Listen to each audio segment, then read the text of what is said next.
Gee, I really want those toys off the floor and in their bins. The living room is a mess.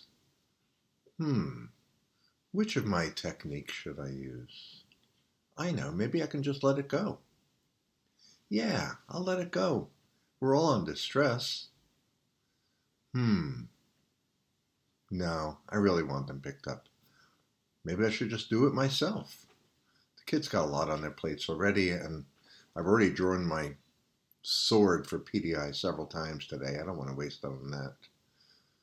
You know what? Maybe I can just try some neutral talk.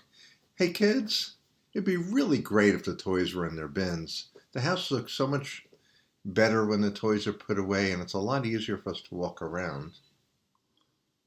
They didn't take the hint. I know. I'm going to start putting some of these away. I love hearing you guys play so well together today with these toys. That makes me so happy. I really like when the room is cleaned up and you guys cooperate to do that. That didn't quite do the trick. Hey guys, could you give me a hand putting stuff away now? I'd really appreciate it. You know what? I actually do want Ben to clean up. Michael, please put the Legos back in the bin.